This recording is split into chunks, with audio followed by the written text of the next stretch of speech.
उत्तर प्रदेश में अगर किसानों का प्रदर्शन होता है तो बहुत वाहवाही कहते हैं, फोटोग्राफ ट्वीट की जाती है, तमाम चीजें।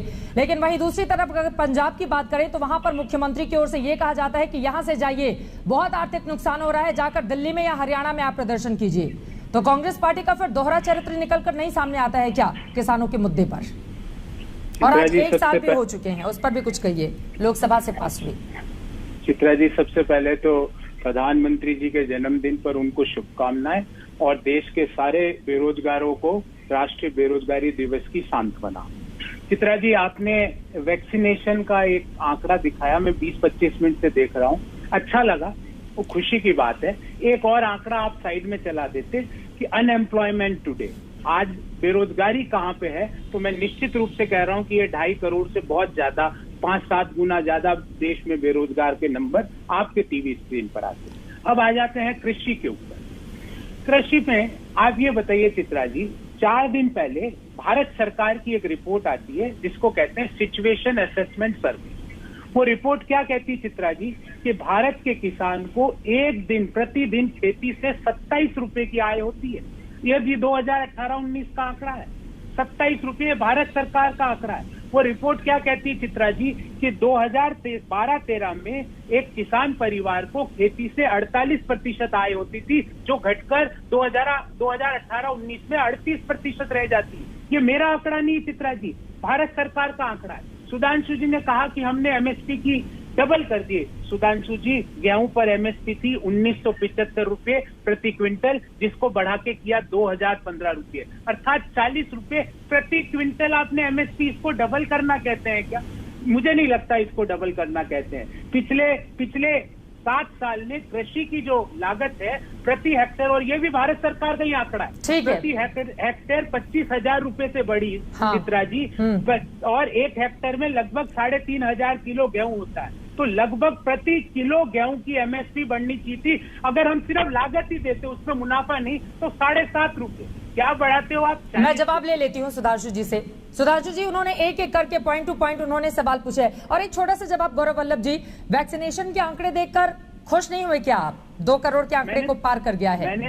मैंने तो चित्रा जी आपको खुशी के मारे मैंने शुभकामनाएं भी दी सारे देशवासियों को, पर एक आंकड़ा और देना चाहता हूं सभी देशवासियों को। 1 जून 2021 को 92 देश वैक्सीनेशन में हमारे से आगे थे। 19 जुलाई 2021 को 96 देश वैक्सीनेशन में हमसे आगे थे। 12 अगस्त 2021 को 108 देश वैक्सीनेशन में हमसे आगे थे। ठीक है। 16 सितंबर को 113 देश वैक्सीनेशन में हमसे आगे थे। चीन 19 जून से एक एक करके आप जवाब ले लेते हैं। प्रतिदिन वैक्सीन लगा रहा है। ठीक है, सुधांशु त्रिवेदी जी जवाब दीजिए उनके सवालों का। देखिए, गौरव वल्लभ जी जैसे पढ़े लिखे व्यक्ति को इस ढंग का अनर्गल बातें नहीं करनी चाहिए। आपने कहा कि फला तारीख को 108 देश हमसे वैक्सीनेशन में आ गए थे। आप दुनिया के 108 देशों के नाम बता सकते हैं जिनकी 1 करोड़ पॉपुलेशन हो? चलिए 50 लाख से अधिक पॉपुलेशन के 108 देशों के नाम बताइए। ऐसी व्यर्थ की बात नहीं करनी चाहिए जनाब। दुनिया में 108 देश ही ऐसे नहीं है जिनकी 50 लाख से ऊपर पॉपुलेशन हो, और 50 लाख तो लगभग हर दिन यहां लगे। इसलिए मैं कह रहा हूं ये कुछ नहीं है। देखिए, पढ़े लिखे प्रोफेसर व्यक्ति के ऊपर राहुल गांधी का इफेक्ट आ जाता है। अभी इन्होंने बेरोजगारी की बात कही थी, मैं बताना चाहता हूं बेरोजगारी की समस्या क्या है। कि भारत की राजनीति का एक चिर युवा राजनीतिक बेरोजगार है, जो पद छोड़ देता उसके बाद एक्टिविटी करते रहना चाहता है, तो उसकी बेरोजगारी, राजनीतिक बेरोजगारी की समस्या ज्यादा है। हां, यह मैं मानता हूं ईमानदारी से कि कोविड काल में पिछले 1.5 वर्षों में बेरोजगारी बढ़ी है, विश्वव्यापी बढ़ी है।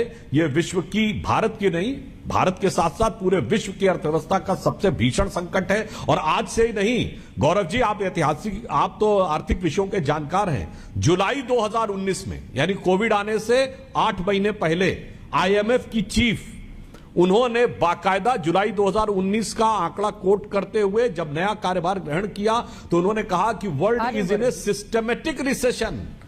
पूरा विश्व की अर्थव्यवस्था एक गहरे रिसेशन की तरफ जा रही है, और जिससे आने वाले समय में इतनी तेजी से अर्थ विकास की दर कम होगी। और कोविड ने आकर उसमें और बुरा कर दिया। और नहीं हो तो मैं दर्शकों से कहता हूं, जाके जुलाई 2019 का आईएमएफ की चीफ का स्टेटमेंट जाके पढ़ लें। और इसलिए जो ये बात करने लगते हैं उसकी हर चीज के लिए मोदी सरकार, अरे भाई ठीक है, आपके मन में पूरा भाव होगा, मगर आपने किसान के मुद्दे पे जवाब नहीं दिया। क्यों नहीं पंजाब की सरकार वो 5 साल की जो जेल वाला क्लॉज है वो है या नहीं? है तो क्यों नहीं हटाया है?